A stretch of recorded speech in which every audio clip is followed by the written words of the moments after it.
القصة كلها رغم نجاح فيلم الدشاش، لكن قبلها بشهر بالظبط كان نزل أحمد البنداري كمخرج يعني منشور على الفيسبوك، واتهم فيه محمد سعد إن هو خد شغله كله ونزله في فيلم الدشاش. فيلم الدشاش ده اللي هو كان بيعلن عنه يوم 4 ديسمبر، وده تاريخ البوست بتاعه يعني.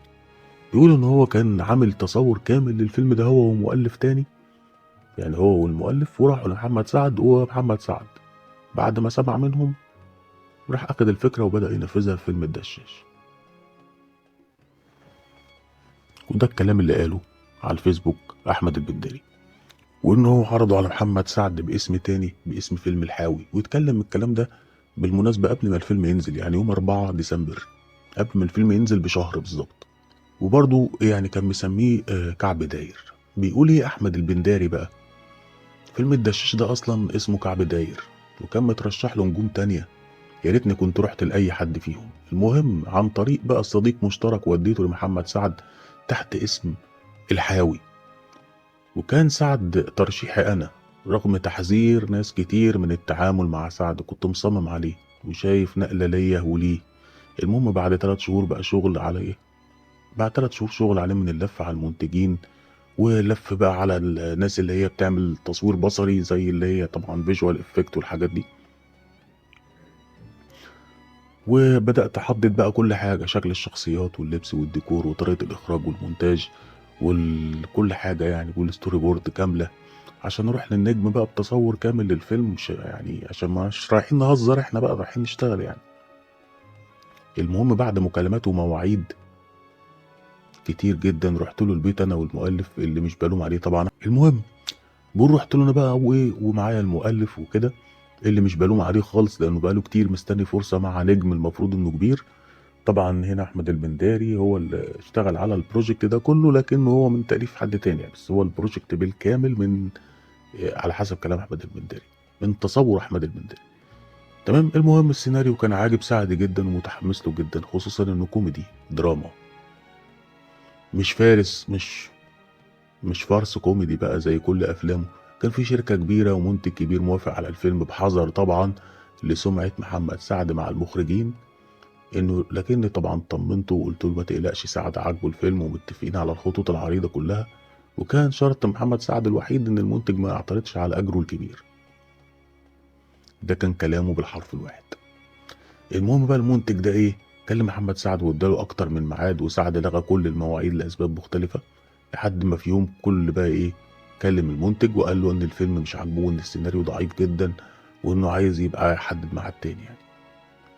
لما نجم المفروض كبير يقول لمنتج ان الفيلم اللي بقالي شهور مجننه، اللي بقاله شهور مجننه يعني آه فيلم ضعيف ووحش، هو كده يعتبر موت كل الفرص من المخرج ده والمؤلف اللي معاه.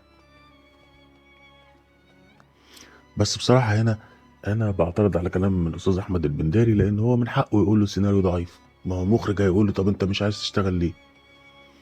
فدي ايه يعني، مش عارف يعني، هيقول له فيلم حلو بس انا ايه مش عايز اشتغل.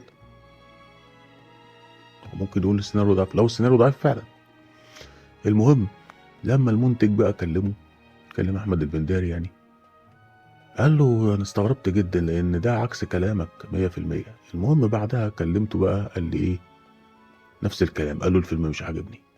ما حبيتش اطول في المكالمه، خصوصا ان ده حقه انه يعجبه فيلم او ما يعجبوش، مع انه ما قالش كده من الاول، بالعكس كان دايما يعني بيشكر. وهو حتى احمد البنداري استند ليه الواتساب، قال كل الرسائل بتاعت الواتساب موجوده. بس غريب بقى انه اكتشف بعد كده ان الدشاش هو فيلم الحاوي مع مخرج تاني ومنتج تاني طبعا. وبيقول اكتشفت ان هم مع فيلم مع مخرج تاني ليهم كل الاحترام والتقدير. مع الفارق بقى في نجم كبير جدا مش هقول اسمه رحت له بفيلم شفت منه صراحة ووضوح في اللي عاجبه واللي مش عاجبه، وقال لي الفيلم كويس بس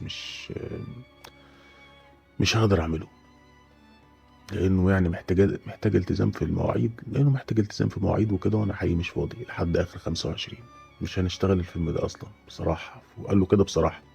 فهنا بقى احمد البندري بيقول ايه، انا فهمت ليه النجم بقى اللي كان صريح معايا ده محافظ على نجوميته بقاله 20 سنة تقريبا، لانه بيسمع وبيجيب من الاخر، بيسمع للاخر وبيقرا كويس وملتزم لاقصى الحدود. ربنا يوفق الجميع. ده كان تحذير لاي صانع افلام من التعامل مع محمد سعد من غير ما يكون مأمن نفسه ومجهوده 100%، لان مجهودك والتزامك وصدقك دول شرفك في الشغلانة، وهما اللي هيخلوك تعرف تحط صوابعك في عين التخين وتقول له كده غلط وعيب وما يصحش كده، انت المفروض كبير، والكبير ما بيلفش ويدور. عموما انا بعد الموقف ده وموقف شبيه حصل لي السنة اللي فاتت بدعي وبقول يا رب 5 مليون دولار ونبطل الشغلانة. وبعد نجاح الفيلم محمد سعد طلع اتكلم وقال انا دورت على الفيلم ده كتير ودورت عشان ارضي جمهوري تاني والكلام ده كله. فيرد المخرج احمد البنداري بعدها بيقول مبروك للشخص اللي كنت بشوفه نجم كبير محمد سعد. فيلم الدشاش بين قوسين الحاوي سابقا. بس للعلم بالشيء انت ما دورتش على حاجة، انا اللي جيت لك عن طريق محمد كرم صديقنا المشترك بالسيناريو مع تصور كامل لشكل كل حاجة في التصوير والمونتاج، الالوان للملابس للديكور لكله، وقلت انك موافق. وبعد كده قلت مش موافق، وجوزيف فوزي السيناريست بما انه مؤلف عمر خريستو وجده نحنوح والروائع دي كلها مشي في سكتك وخان العهد والجد وخان العهد والجهد. اوعى بس تفتكر انك اجتهدت ودورت عشان حسيتك مصدق نفسك. وبجد المنتج المحترم والمخرج المحترم ليهم عندي فعلا كل احترام وتقدير، وبتمنى لهم التوفيق، على الاقل تبقى ذكرى مني كويسة.